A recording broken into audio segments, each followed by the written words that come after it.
Hello everyone, good morning. This is Lucy and Leah is behind the camera. Welcome to a brand new live stream with China Plus America. How are you today and how is your night going? Please let us know by commenting on the comment section, and please remember to like and share this live stream as much as you can. I am currently at the beautiful CBD of Beijing. You can see by the high skyscrapers and all of the wonderful construction. It is the CBD of Beijing and it is very grand. This is in the east area of Beijing, and this area has a lot of businesses, really big major hotels. This area I'm in right now is called China World. So you can tell from the naming of this place that people built this area to link China with the world. Hello everyone and welcome to join us today. Today, Lucy and Leah are bringing you a brand new live stream for China Plus America. We are going to have a special guest who will be joining us very soon. We will go and meet him at the very top of the building in a really nice place called The Lounge. We have Daniel here. Said, what is the CBD, please? Daniel, CBD is the central business district of Beijing. And by the name, you can tell that this place has a lot of working professionals, lots of business being conducted, and a lot of restaurants as well. I'm going to turn around, so I will give you a view of the street. This is not a major street of the CBD. This is just a walking street and with bicycle lanes where people go past as they go to work. And you can see that as the situation of COVID-19 in Beijing is getting under control, a lot of people are walking to work and they are resuming their life back to normality. Let's come this way so that I can show you the name of the Grand Hotel. This is the China World Summit Wing, which is part of the Shangri-La hotel chain, and it has this very tall building, more than 80th floor. And we will go up today to visit our special guest. I have Eric here who's watching. Good day to you, Eric. Come with me and we will take you upstairs to this beautiful hotel where you might consider staying next time you are in Beijing. I have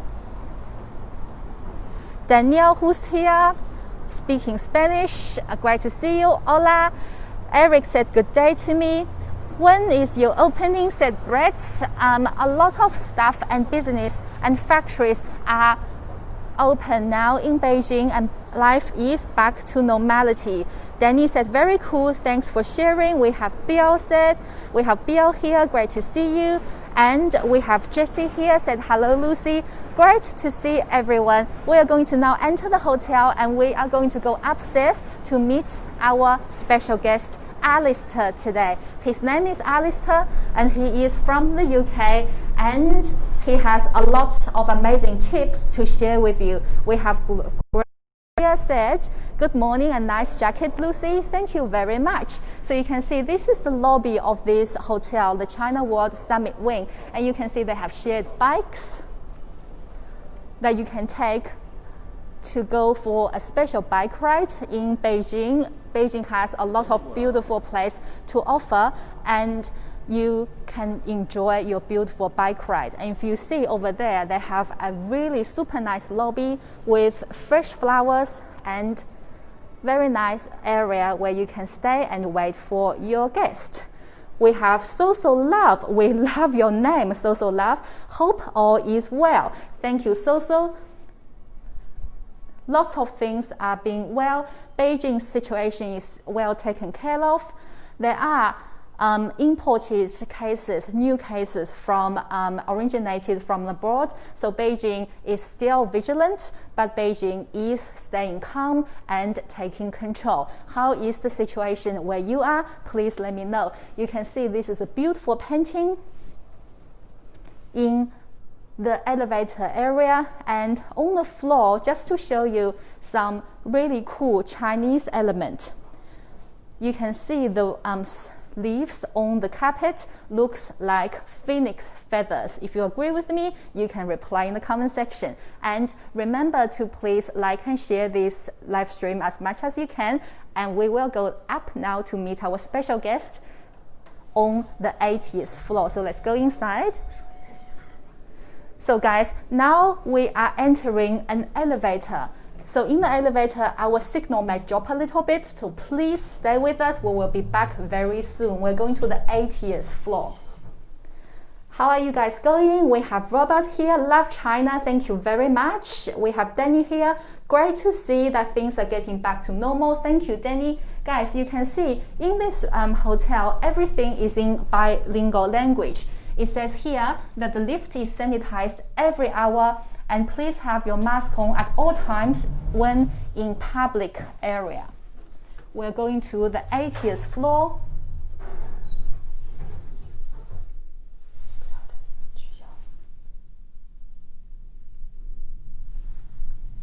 We're going to the 80th floor, which is the lounge. I'm so happy that the signal stayed open for us. Record high 2,400 passed today, 72 in Florida where I live. We're really sorry to hear that, Bill, and hope you are staying safe where you are, all the China plus America guests.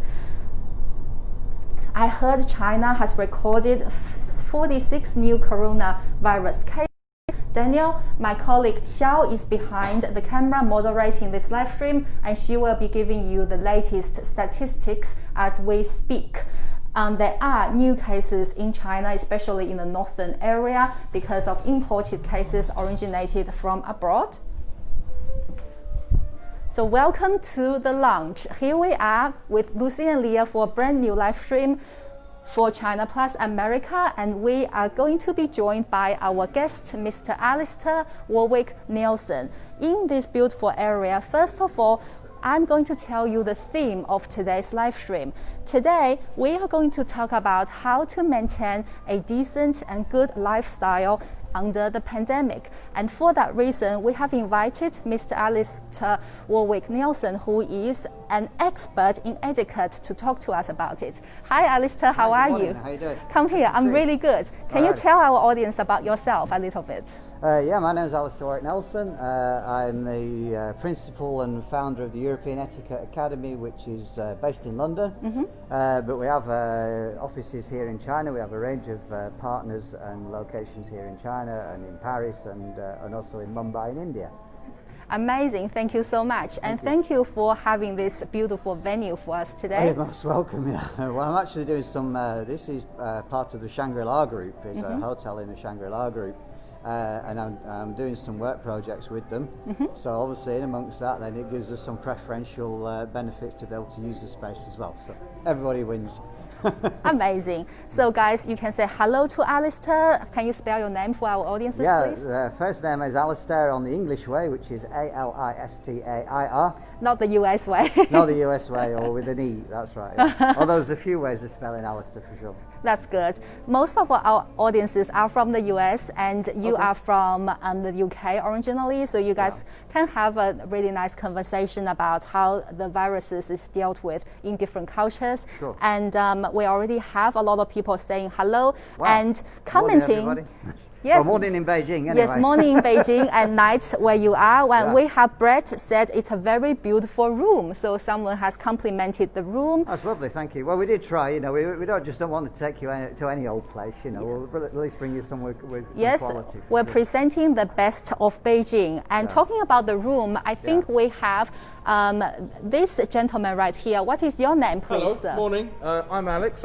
Willits. I'm the General Manager of the China World Summit Wing Hotel, where we we are this morning. Amazing. So a lot of our guests have commented on the beautiful room. And can you please tell us, how are you keeping your guests safe while staying open during the pandemic? So really good question. Of course, when it first started back in January, the first thing we did was obviously try to ensure the safety of our guests and our staff. You'll notice that we're all wearing masks. We've been quite used to wearing those since January now. At the entrance of the hotel, when you come in, we have a little station set up where we actually have a thermal imaging camera, so we can take people's temperatures when they come in on arrival.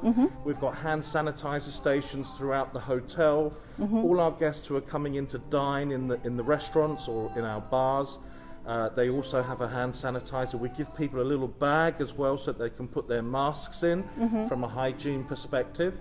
And everybody has to do a self-declaration just so that we know where they've been and where they've been in China or where they've been before they've come to the hotel. So those are a few of the things that we've got in place and we've been working with over the last couple of months. Thank you. So as we can hear, very precise measures, and if you have any more questions about how to keep safe while dining outside, you can shoot your questions in the comment section and we will take the questions back to Alex as well. We have a question from Kenny, said, is this a dining room? Well, yes, it is. It's our afternoon tea lounge. So this is our lounge at level 80. So we're over 300 meters high here. So we've got super views around Beijing. So we do afternoon tea here, and we also do dinners and light meals in the evening as well. So it's a lovely space to come to because the atmosphere changes throughout the day as the light changes in Beijing. Amazing, thank you so much. So guys, I can't wait to show you what Alex was referring to, the beautiful skyscrapers and bird's eye view of Beijing. So let's come to the window, and Alex, you were talking about the bag where we put the mask in. Could you please show us by bringing? Absolutely, yes. Thank you. So guys, ta-da! This is where we will be sitting and having a coffee and tea and chat to Alistair today. And oh my goodness, you can see all of these really beautiful buildings in Beijing. The one that is really striking, we nicknamed it actually the big pants of Beijing. It does look like a pants. It is really, really beautiful though. It is actually the headquarters of a media organization. And you can see all of these really high skyscrapers. You guys can comment on and let me know, does this remind you of a city in the US or the city that you live in? I have Jesse who said, I agree. Thank you for agreeing that it is a really beautiful view. We have a lot of love hearts shooting up. Wow, great. So people are loving this view. Super. Even though it was mandatory, it's good to find any. Yes, it is still good to have mask on, to just be cautious, even though the situation in Beijing is under control. So we'll let Leah find a comfortable position for her, and we will sit down now. Alex, sit down, please.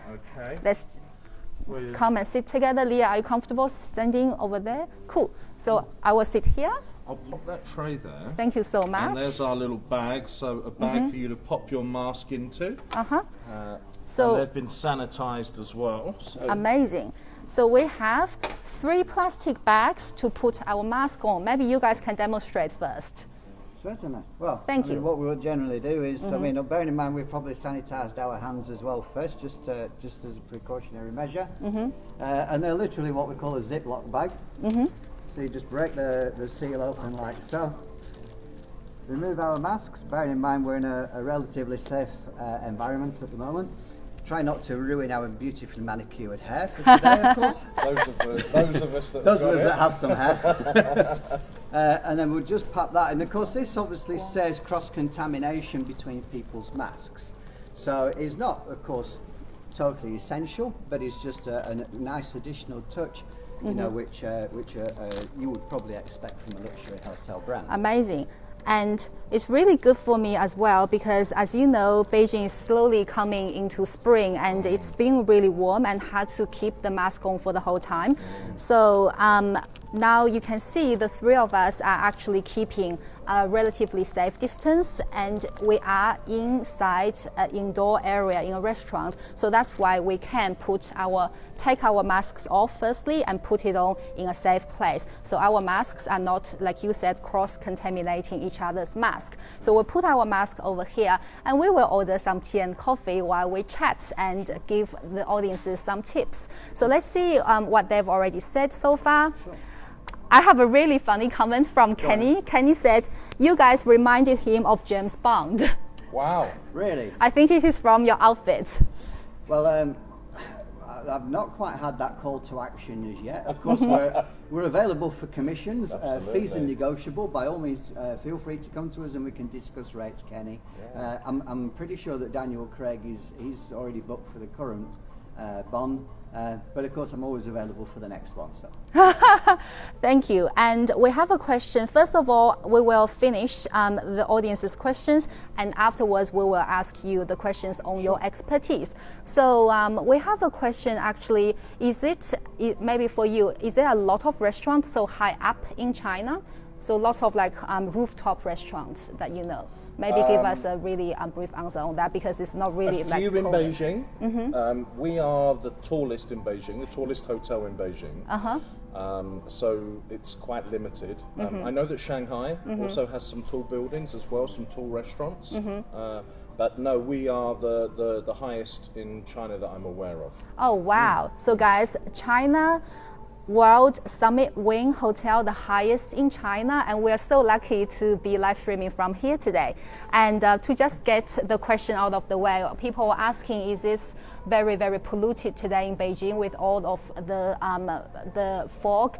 To me, I think Beijing has already cleared up so much because actually during the COVID-19, the activities of people and the cars are limited. So I guess in your country as well, all across the world, a lot of the cities are cleaned up. Correct, yes. Of course, yeah. I mean, if you, as with everything, you know, if you take people's movement around the city out of an equation, especially with cars, then you know gradually the atmosphere is going to improve. It goes with the course, really. You know? Thank you. So you guys can also appreciate all of these really, really nice cakes that we have today. Thank you so much for presenting them to us, and I can't wait to be enjoying them while talking to you guys. Okay, guys, so I think the audiences are all warmed up and ready to hear about today's content. I have a question for you about COVID-19 for both of you, if you are okay to answer. When was it and where were you when you first heard about the disease? When you first heard about coronavirus, where were you when you first heard it? First of all, I was here in Beijing, and it was basically just on the cusp of Chinese New Year. And of course, everybody knows, you know, with Chinese New Year, basically China evacuates, and people go everywhere, be it hometowns, be it external travel, or wherever. So you know, but of course at that time it hadn't been classified as a pandemic. You know, it was just basically a viral outbreak. So, you know, then, you know, people already started to migrate and travel around. And of course, you know, the carriers of this COVID-19, they were quite freely moving around and spreading the virus, completely unawares of what was happening at the time. So, and then, you know, I mean, like myself, I travelled over to the UK. Of course, you know, this hadn't communicated by then, so you know, we were still travelling as with everybody else, you know, sort of on a relatively unawares kind of point of view, really. Thank you so much. So when Alistair first heard about coronavirus, you were still in Beijing, and I heard that you had a little bit of drama trying to travel between Beijing and the UK, and you guys can ask him some tips about traveling during this time as well, and Alistair will share his experience of traveling. Well, that was more coming back. I managed to leave Beijing relatively easily. China's never going to complain about getting rid of people, you know? But I mean, the problems came when I was coming back, because, you know, of the space of 10 days, you know, flights had started being cancelled, etc.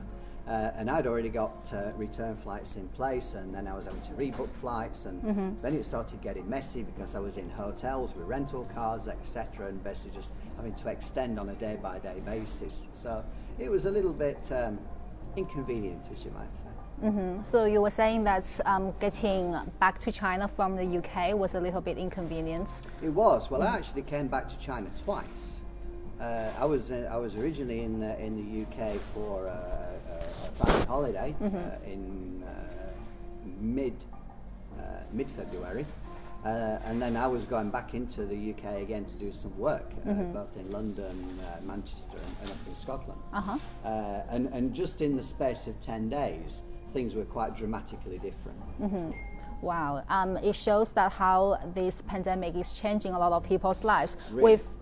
We've got a lot of really good questions coming in. Great, thank you. Linda said no masks. The reason we're not wearing masks is because we are remaining good social distance between each other. And as you can see, we did have masks, but when we come into a dining area, we put them into a secure bag. And we have another question from Brendan, really good questions, and maybe as an expert of etiquette, you can answer this question as well, and an expert of hospitality. How does Chinese culture celebrate Easter, especially during this time, this year? Have you celebrated Easter, and how did you do it? Thanks. So we did celebrate Easter. We embrace a lot of different holiday periods throughout the hotel, and because we're a global company as well, we try and obviously bring those in, particularly the ones that we think will translate quite well. So we had a lovely Easter weekend here, Easter Sunday. We had some activities for children. We did some egg painting up cool. here. Yeah. So we had a little prize giving for the best painted egg. We did a nice little Easter afternoon tea display here with a little few additional kind of chocolate items. The Chinese, certainly like afternoon tea. I think they like the ceremony of it. And so Easter was just another way of us sort of expressing and having the opportunity to sort of share that time with the local people here. So it was a nice weekend. So yeah, we did go ahead with some Easter activities. That's amazing. So Alex, from a hotel perspective, said that they have actually celebrated Easter weekend with a lot of children painting eggs and maybe a little bit of Easter egg hunt. My favorite part of Easter. But but from Alistair, maybe you can share from a family perspective, because I know that a lot of our audiences, they're actually living in lockdown America. So maybe they can't actually physically be present with their family in lockdown, in the Easter period. How did you do it? Because you're actually living in Beijing away from your family. How did you do your Easter? Well, yeah, I mean, obviously, Easter's a Christian festival, and it's not so much of a Christian festival here in China. It's more of a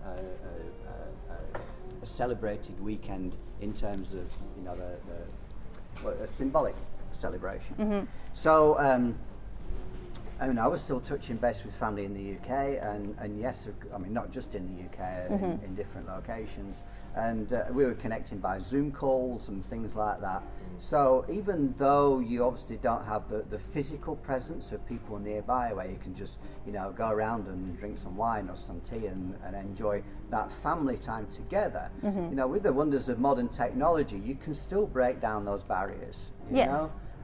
There's so many different ways that you can do it. WeChat video conversations, through Zoom, through Microsoft Teams. There's facilities there. So yes, it's not quite the same, but we can still maintain those communication channels. Amazing. Just from what you said, it's just like how we are connecting with our live audiences today through technology. The world's a big place, but with technology it rapidly becomes much smaller. That's so good. We have a question from Ms. Cooper. Are these Englishmen living in China? Yes, they are living in China. And how long have you been in China for? So I've been here about 9 months now. And just to reiterate what Alistair was saying, my family, my wife and children are actually in the UK, so they went home on the 27th of January. So I haven't seen them now for the best part of 2.5 months. So, oh wow!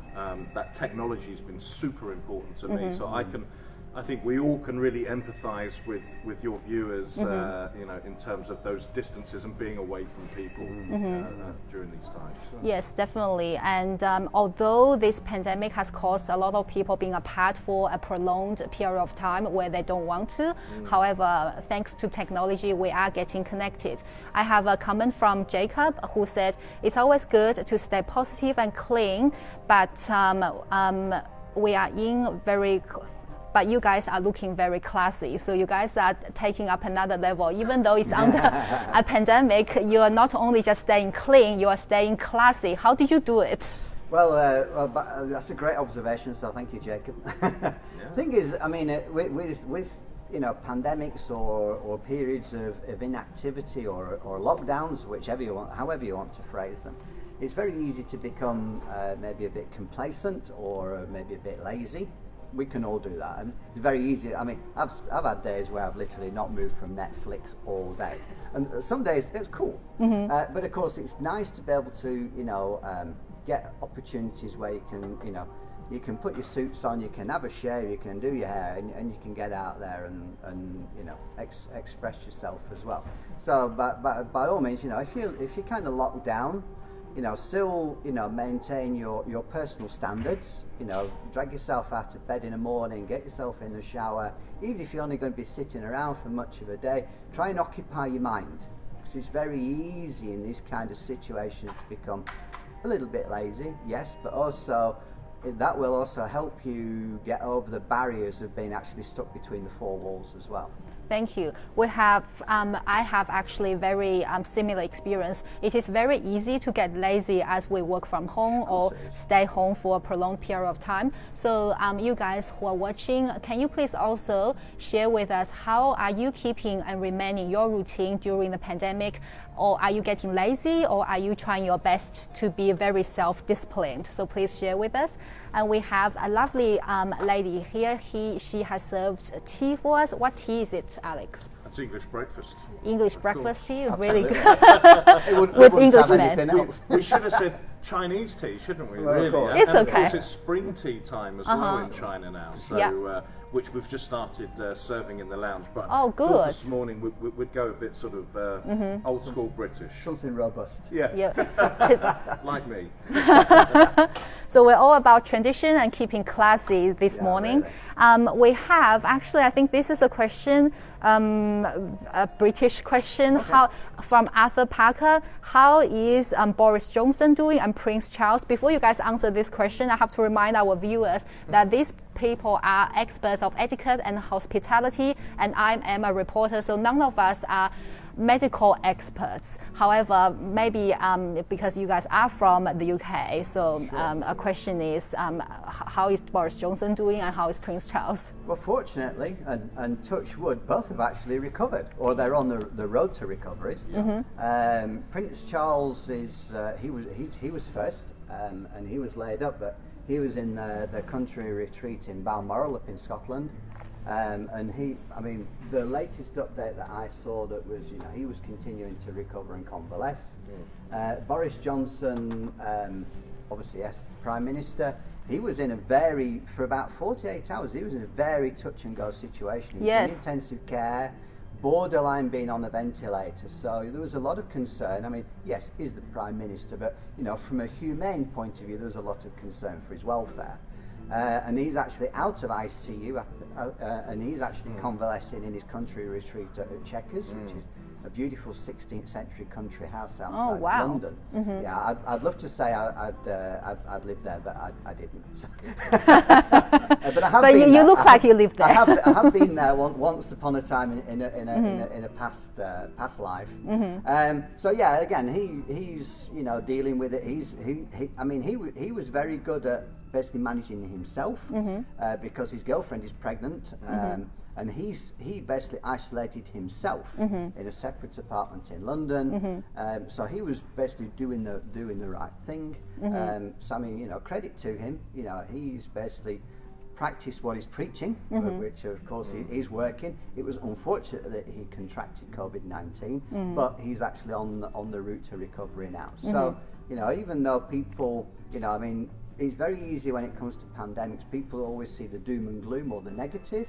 But, you know, it's great when you get these cases, because even though people, you know, they do sometimes contract these kind of virus illnesses, there is, you know, a path to recovery. A lot of it is down to how you manage yourself, really.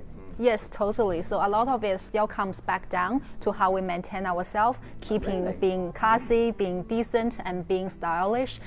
Just talking about maintaining ourselves, I know that our lovely colleague Leah behind the camera is getting very thirsty. So can I please ask for a cup of water for Leah? Thank you so much, Alex. Sure. And we have another question, actually a comment. Okay. I love Earl Grey.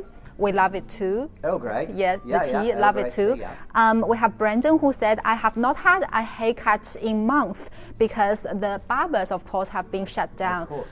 And he's said he's getting depressed looking at himself in the mirror. So any advice or any sort of encouraging words for Brandon, who hasn't had a haircut for months? Well, saying that, I mean, to be fair, Brendan, I mean, I was in a situation where I hadn't been able to get a haircut, because when I arrived back into Beijing, bearing in mind Beijing on a day-to-day basis is a bustling multicultural city of upwards of 30 million people. When I arrived back here in late February, it was like a Wyoming village. It was deserted. And of course everything else had basically closed down, and I was thinking like, oh my lord. It was surreal. It was absolutely surreal, you know, because I would look out the window and there's just nothing there, you know. So yes, obviously the services had shut down as well. Fortunately, I managed to touch base with some people. The hairdressers were still around, although they weren't necessarily in the shops. So I managed to find somebody who could actually give me a haircut, and it cost me a couple of dollars. But yes, it's inconvenience. But the thing is, these things will progressively reopen. These kind of pandemic and viruses and things like that, the more that people adhere to the rules and the safety structures that are in place, the quicker that we can get back to normal life. Yeah, so comply with the lockdowns, wear your masks, sanitize, do all those great things. It's inconvenient, yes, I understand that, but it will obviously help us to return to some resemblance of normality that much faster. Thank you so much. So like you said before, I actually visited my parents in another city and came back to Beijing, and it really just hit me how serious COVID-19 is when people in Beijing, such a bustling city, just so regularly coming out every day and having dinners every day. They just listened to what the government were telling them and just come in and put themselves inside their homes, and they did it with no questions asked, and they just did it because they have went through, of course, SARS more than 10 years ago, and they know how to deal with it. So like Alistair said, I would concur with you to just, even though the lockdown is not convenient, however, the more we adhere to the rules, the sooner it will pass. We have another viewer, James, who said, I'm really sorry that I was cutting my sister's hair. So that's something that maybe you guys could try as well, to just help each other to cut their hair. Yeah. Yes, even though it might not necessarily look like Vidal Sassoon, but you know, if you're not going anywhere, nobody's going to notice anyway, are they? Actually, my brother-in-law in the UK just cut my nephew's hair. He went on YouTube, watched a little tutorial on there, and actually did a really good job, I have to say. Yeah, so could even be a new career. I'm not sure. Well, funny enough, you know, I've noticed quite a lot, and a lot of feedback that I've had through, you know, some of our etiquette clients is, you know, they've been online and they've been learning new skills whilst they've been locked down. So that's another thing that people can do. You know, there's a range of different channels online for different tutorials and things like that. So yeah, you know, go out there, be a bit adventurous, learn a new skill. You know, you could earn some extra money, you know, cutting all your neighbours' hair because they can't go anywhere. That's very funny. And I think on top of what you said, just staying positive and staying creative is what we need for all of the difficult situations we're in. We are now in a pandemic, but throughout our life, you guys, obviously, you have moved countries, and there are lots of difficult situations through our long life. Yeah, so staying positive, staying creative is what we need to do. Yeah. We have a question from Tim Hall asked, are the hotels open for business now? So I think this is a good question to go to another question that I wanted to ask you. So are the hotels open in Beijing? And if the hotels are not open in Beijing for people who are in lockdown, how do you suggest that they can still eat a decent meal? Yeah, good question, actually, I have to say. So, hotels are open in Beijing and across China. Varies city to city and region to region, but the hotels have been open here for a while now. We reopened actually on the 1st of March, but we are working very closely with the government guidelines and following the regulations there. As I mentioned earlier, we've got some additional procedures and checks in place just to make sure that we obviously are following the protocol laid down by the government, but yet very much open for business. And then to answer your second part of the question, where can you get a decent meal? So one of the things that we've done very successfully here in China at the China World Summit Wing is offered from our different restaurants, different cuisines, a lot of takeaway foods and delivery foods as well, which has been really popular. Lots of businesses and people coming back to work perhaps have been cautious about going out and dining, so we've actually delivered to people's offices, and we put new dishes online each week, so there's something new for people to come and try as well. Amazing. So delivering, you guys can try as well. And I've noticed that there's this card on the table. It said that if you could hold it. Sure, yeah.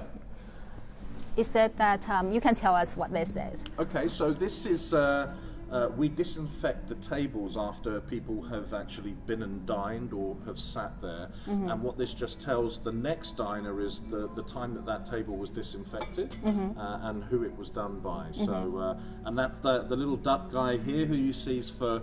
We have a wonderful Chinese restaurant called the Red Chamber, so he's our mascot. Oh, amazing. Yeah. He looks very cute. Yeah.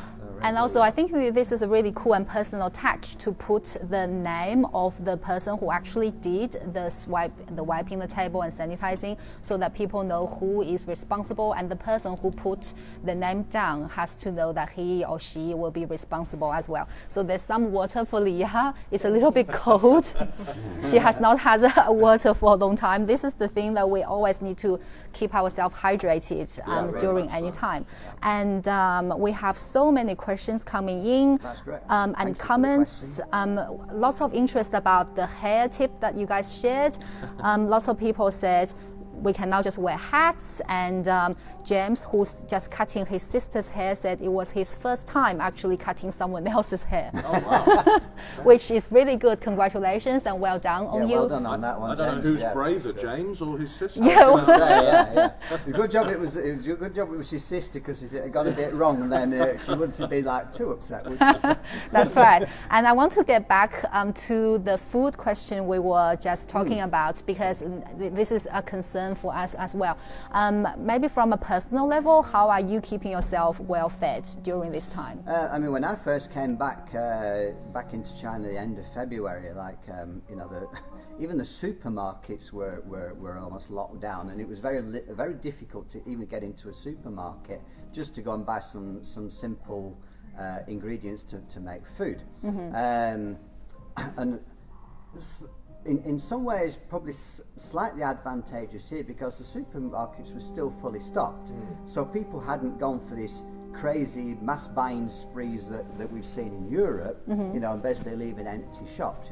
The toilet paper is a completely separate entity, by the way, I hasten to add. So I mean, there was still things available to buy, and then yes, we were able to obviously make food for ourselves. And likewise, from Alex's point of view, food delivery services in China are super efficient. It's very, very well developed market, and in fact, it's almost on a day-to-day basis, it's a bit of a backbone of society certainly within the developed cities. So, you know, that was a great fallback, and, you know, advantageously, that didn't really stop. You know, so people were still able to order online. Yes, you know, the logistics became a bit difficult because, you know, people would literally have to, like, you know, go up and down their elevators to be able to go and collect the food that was being delivered from elsewhere. So a little bit more inconvenient, but yes, on a general day-to-day basis, you could still exist with fresh food. Not a problem. Amazing. So you guys were buying fresh food from delivery apps, applications, apps, yeah. or from from supermarkets that have stayed open.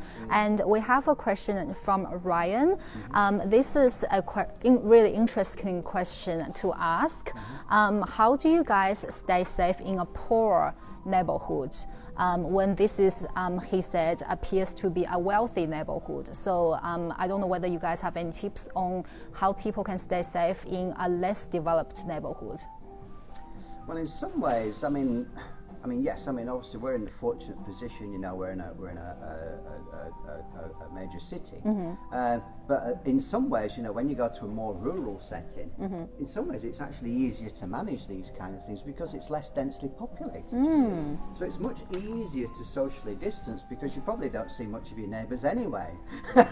Now they may be very far away from each other. Yeah. I mean, yes, they don't necessarily have the same medical resources. So that, you know, it's quite common knowledge, you know, that some people in China, they actually do take trains and travel for, you know, or maybe overnight to go to a hospital in a major city. That's quite common knowledge. You know? But, you know, the fact that they can actually isolate themselves within their own community, wherever they be, in some ways is quite advantageous. Maybe I could just add, I mean, Yep. I'm very fortunate, you know, here in China, obviously where we are now in the city centre, it's the kind of financial hub, and actually I live in a suburb a little further out, which, you know, is a nice part of town, but actually where my family are in the UK is probably a little bit of a, I would say, depressed area, but you know, a less privileged part of London in the UK. And the feedback my wife's given me is actually during the sort of last 6 to 8 weeks where the UK has sort of been affected by the pandemic, is that the communities very much kind of more come together, and you know, we're kind of seeing that, you know, on social media and For sure. You know, on the news networks as well, is these wonderful kind of outpourings of people helping to support their communities or those a little bit less fortunate. So I think that's something that has been impressive quite to funny, see actually. around the world. I was reading an article last night just to cheer you in a sterling example. I was reading the feed on my LinkedIn last night. 12-year-old Boy Scout in Canada. You know, because people are wearing masks, they're getting pressure sores on their faces, especially our NHS or medical staff. Yeah, totally. They're wearing masks Essential workers. 16 hours a day. And this guy, he came up with a little strap Oh, that went between the ear loops and basically took the pressure off people. 12-year-old scout, and he was giving them away, and you get the 3D laser program away for free. So, I mean, this is real social entrepreneurship, you know, in the face of an adverse condition. And he's 12 years old, you know. So, I mean, you know, those are shining examples of people, you know, still being socially conscious, still being entrepreneurial, even though, you know, we're in unfortunate circumstances. So, yeah, great. Thank you so much for your answer and for sharing your personal story of your wife's situation in London as well. So, like both of the gentlemen said, even though in unfortunate situations in a less developed neighborhood, you can still see the human spirit shining through how people are combining their resources and getting to help each other. And also, this is also a reminder for myself, and I think maybe you guys would feel that we're so lucky to still be able to be in Beijing and enjoy some tea in a really nice place. And that I know how lucky I am, and I know that after and even during the pandemic, I will be trying my best to help people. And I'm sure that you guys, if you go online and find the resources that your government or state government has issued, you can also find help where you are just by being very active and connect with people where you are. We have another question which is very interesting. From an etiquette perspective, I like asking this question from Ryan Steele. Thank you, Ryan, for all of the really engaging questions. Thank you for engaging. How important is etiquette perceived to be in America compared to China and the UK? Wow, really?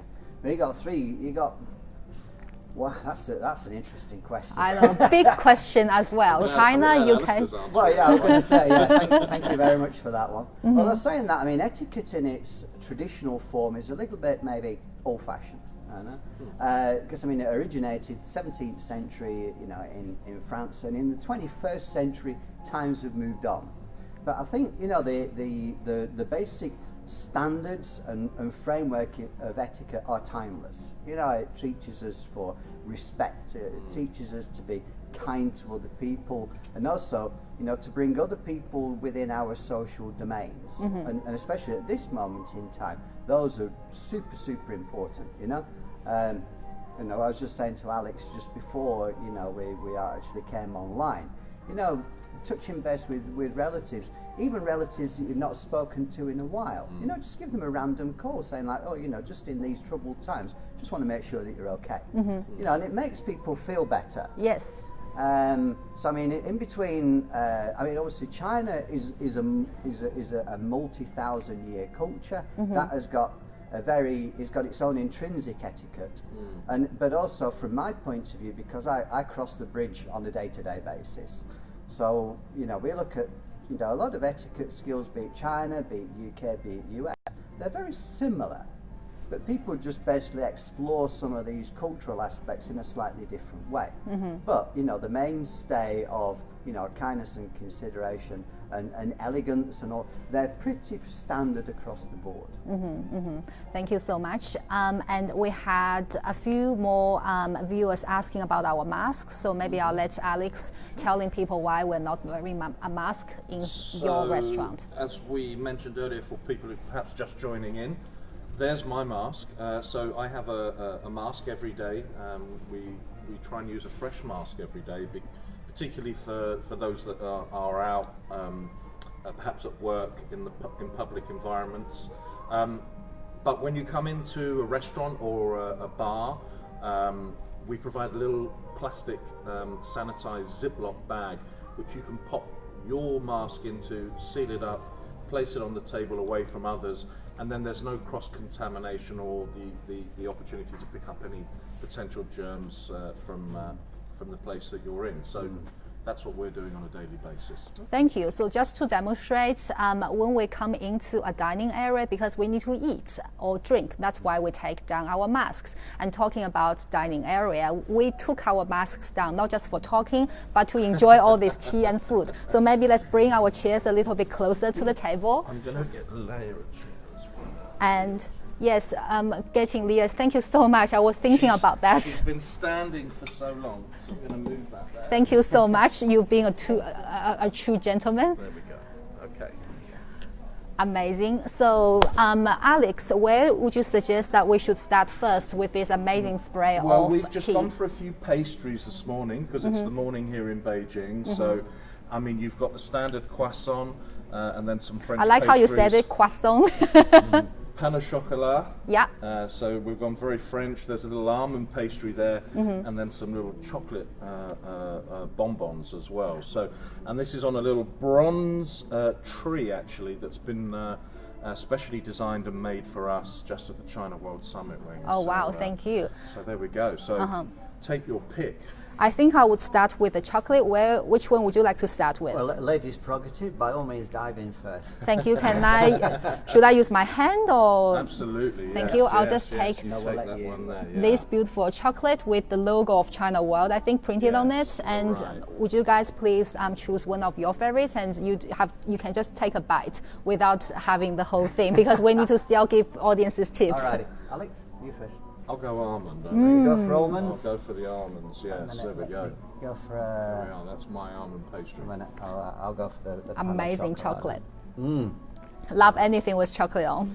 Well, after all these weeks of lockdown, it's nice just to be like totally ostentatious and just enjoy some chocolate. Oh, I think I've accidentally ate too much chocolate and I can't talk now. That's fine. Thank you. You can never have too much chocolate. I know.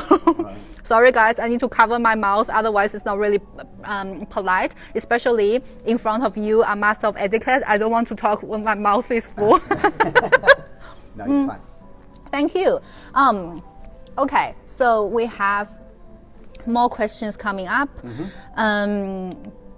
From Eric, how has your hotel adjusted its room cleaning and sanitizing procedures? Oh, wow, that's a really good question. Good question. Thank you, Eric. So, one of the things that we did at a very early stage was segregation of floors.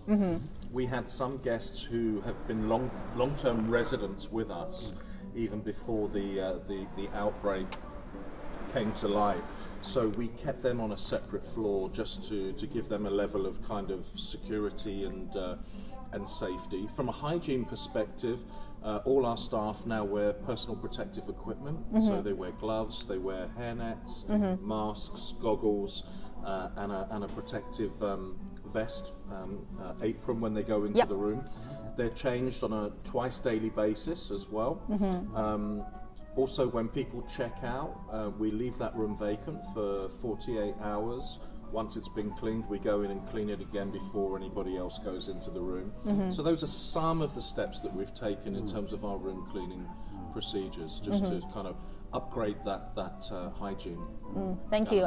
And I can hear from what you said, it's still sort of the principle that run through it is isolation and trying to keep the viruses contained, which is also, I think, why a lot of the cities have been advised to lock down. So please don't panic or please don't get nervous when the lockdown comes into your city. Just adhere to the rules, as Alex said, and the quicker we isolate ourselves and the faster the pandemic might go past. We have a lot of it's self-help, really. You know, it almost makes a logical sense, doesn't it? You know, rules are there. Yes, it's easy to break rules, and especially, unfortunately, you know, we're in a bit of an entitled domain nowadays, where people, you know, they got human rights, and it's all very well to throw out the human rights, you know, banner and go, I want to do this, and you know, I'm entitled to do that. But sometimes it's a case of, well, just basically do what you're told, because it makes logical sense. You know, I mean, here in China they managed it very well. Yes, you know, people can argue and say it's an authoritarian government. You know, for my mind, if it keeps me safe and healthy, I don't really care what the rules are. You know, you tell me what to do, I'm going to do it. Yeah? And of course, you know, that then has basically, you know, put China to the position now where it's actually returning back to work. So it does work. You know, it's inconvenient, and yes, it can be a bit of a nightmare at times. But just, you know, stick with it, follow the rules, do what you need to do, and you know, the light will come at the end of the tunnel for sure. Thank you so much. And as the old saying goes, it gets harder before it gets easy. Unfortunately, it does, yeah. We have a lovely comment from Eric, said, love the food presentation. And Eric, my tummy loves it too. We have Ryan commented, said, I hadn't thought of the roots of etiquette is to be kind and to be respectful. It was an excellent explanation. Thank you so much. So I have learned something today as well, that the etiquette doesn't matter. The different culture does different things. As long as you are being respectful when you do it, it's amazing. Especially when you're in multicultural or you're crossing cultures as well. You know, I mean, obviously myself and Alex, you know, we're both, you know, foreigners in a foreign country, if you will. You know, so and it's very easy to basically, you know, you could jump on a plane from the UK and go, well, I expect China to be like it is in the UK. Well, in some ways it is, because we're in a multicultural city, which is in the 21st century. Yep. In fact, some 2020 things, now. Well, some things in China are more advanced than they are in London. But at the end of the day, it's still, you know, you still need to basically sit back and basically understand what the social rules are in your host country. You know, and basically just try to follow those. to the best that you can, because you will get more out of your experience as Yeah. well. And respect is a two-way street. Yep, Yeah? thank you. Thank you for saying that. And we have another lovely comment for you, Alex, who said that this manager deserves a pay rise. Wow. Well, that's very generous. Thank you very much. We'll second and third I down. won't say no. Please don't say no. And actually, I have a lot of people commenting on the room's layout is amazing and commenting on how stylish you are. And Brandon said, I would love to visit China one day. So I'm sure that you guys would welcome to. More than welcome, Brandon. Yeah, If you've never been to absolutely. China, I mean, some people they've never been at all. You know, a lot of people, you know, they've seen photos, they hear stories, etc. You know, put political persuasions or preconceived ideas to one side. Basically, just jump on a plane and just come and have a look. It will open your eyes. It's amazing. And I'm not just saying that from a PR point of view. You know, incredible country. Yeah. Thank you both for saying that. In the wonderful place of Beijing in China, I want to still get back to our topic today about keeping your etiquette during the COVID-19. For people who work in hospitality and in etiquette, I was hoping that you guys could do a prediction for me, because nowadays during the pandemic, people have actually stopped shaking hands, and some people were joking to do, we do the fist bump or we do the elbow bump. We're just doing that. When You're just doing it. So do you think after the pandemic, when this is all finished, do you think the etiquette of how people interact with us every day can be changed because of the pandemic? How do you think in the future people would interact with each other? Well, I think on a general term, people always like the physical interaction, be it a handshake, be it if you know the French. I mean, you know, they're like their la bise, you know, and you know, kissing people on the cheeks, and the Italians have the baciao, ciao, and you know. But of course, you got things like the namastes. You know, Thailand. So you know, different cultures, different religions, they already have, you know, different ways of greeting people. Yes. So although, yes, you know, we've kind of, I mean, that really does show the flexibility of etiquette, because we've very quickly, you know, adopted these new ways of touching elbows and Yeah. ankles. Or, Yeah. But I mean, even if people are not comfortable with physical contact, you know, even, you know, it's difficult to smile behind a mask, but people can tell when you smile because your eyes squint. Huh? So you know, at least, you know, afford people respect, acknowledge them. You know, a smile, you know, a good morning, good afternoon, whatever. You know, people will.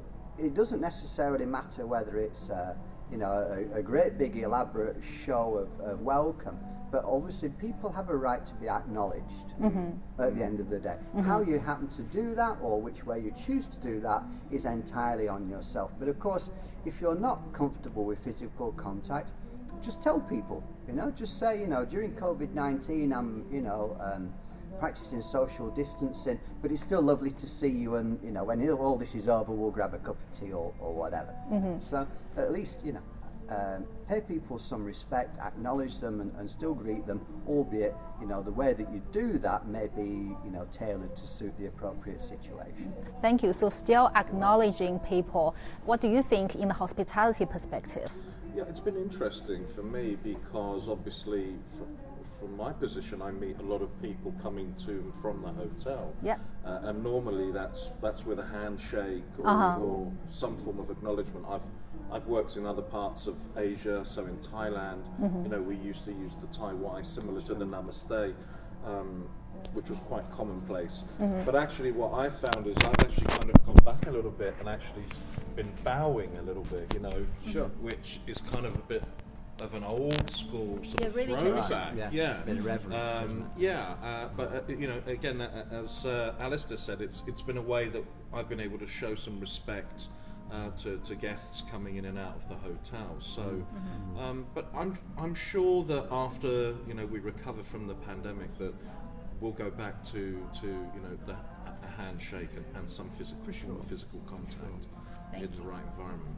Yes, so totally. I'm also hoping that after the pandemic, we can come back to hugs, to kisses on the cheeks, and handshake because We're all for hugs and kisses, aren't we? we are human beings and we love to be acknowledged Right. and we love to be seen and we love to be heard as well, just as well as we are listening to your comments and replying to your questions as well. Yeah, really. We have actually a lot of people who are very interested in the hotel and they're asking how much the room costs per night. Oh wow, okay.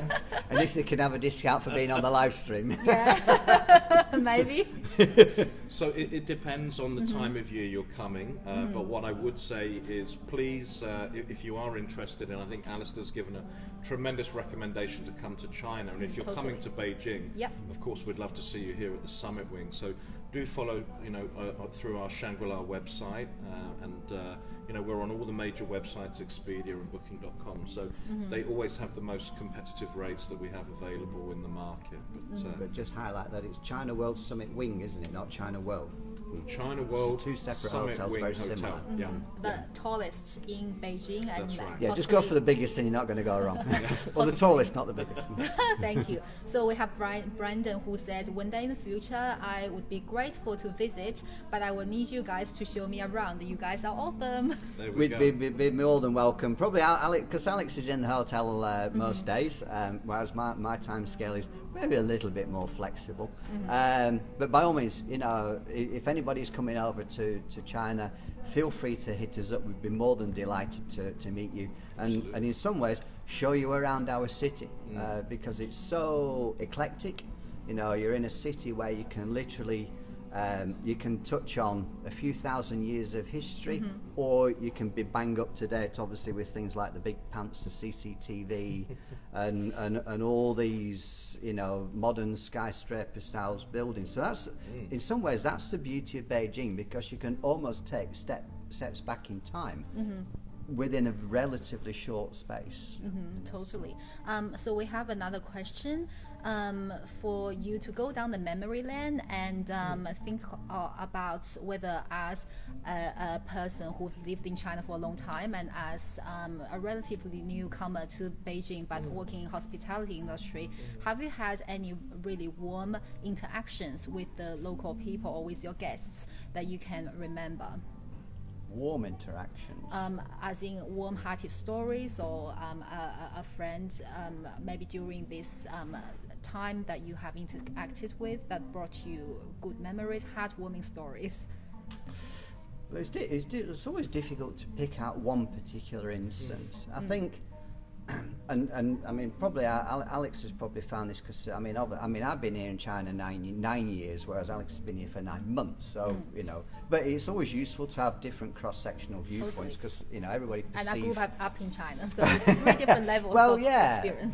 But the thing is, to be an expat, if you will, to coin the phrase, it takes a bit of a certain mindset.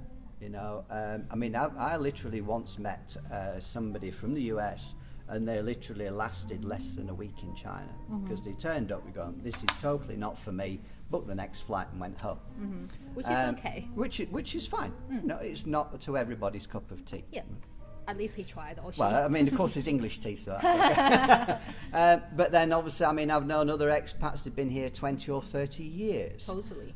So I think to be an expat, you need to, when we're talking about things like your personal focus, you need to basically be able to take things sometimes on face value, and understand that, whereas, political sensitivities or things where maybe the rules are against what you may believe in or not, they're not particularly directed at you as a person. Yeah. So you need to rise above that and basically go like. And the thing is like, it's a huge country, 1.4 billion people, and the beauty of China is, at any one point you can be in a major city like this, or you can jump on a train for a couple of hours and you can be in the middle of nowhere, where they've still got the cormorant fishermen and there's water buffalo on rivers and things like that. And it's almost like a step back in time, but you're within the same country. Yeah? So, and it's very easy to get wrapped in these kind of bubbles because, the pace of life here is crazy. There's no two ways about that. And in some ways, that's part of the attraction of China. It's like being on a train; you don't want to get off. Yeah. But on the other hand, Chinese people are generally very humble. They're very, and the thing, and especially in Beijing, and you probably found this is probably the safest place I have ever known. Yeah. People don't care if. I mean, I've literally left a wallet in a taxi, and in China you get a receipt with your taxis. And I've suddenly realised, and then I've called the taxi company, and the guy has actually brought my wallet back to my home. Some countries in the world that would never happen, you know. So these are all feel-good factors, and you can go around. Yes, it's a dense city, and say, you know, tens of millions of people on a daily basis. Most Chinese people there are just interested in earning money to maintain their families and have a good lifestyle. They don't care about what other people are doing, you know.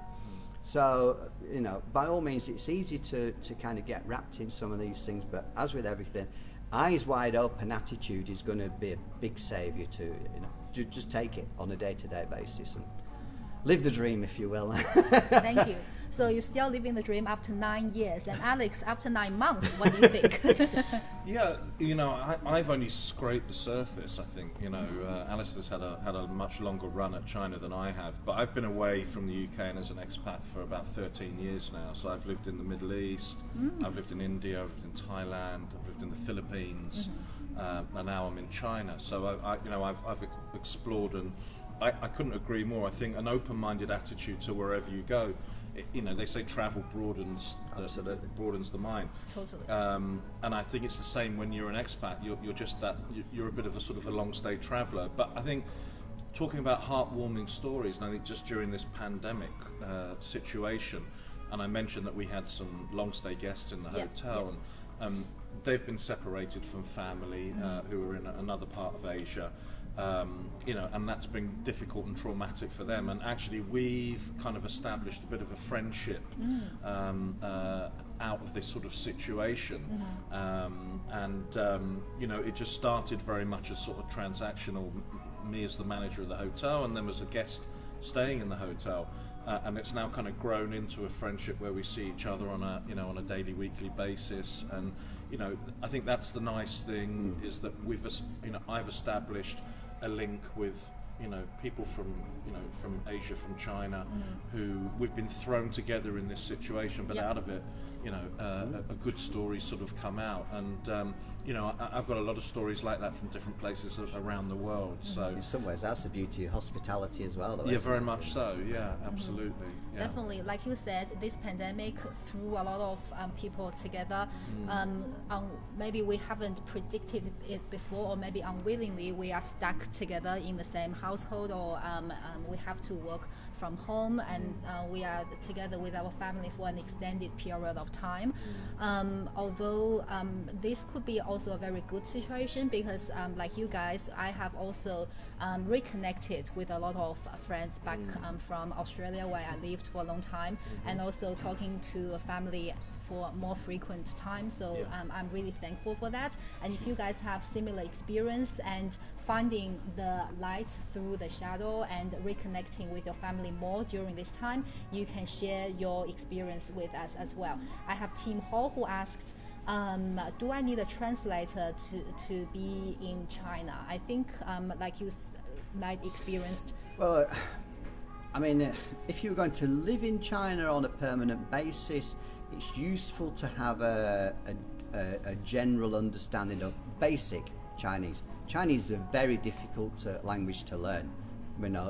In a verbal perspective, even more so in a written perspective. Reading Chinese characters is a nightmare.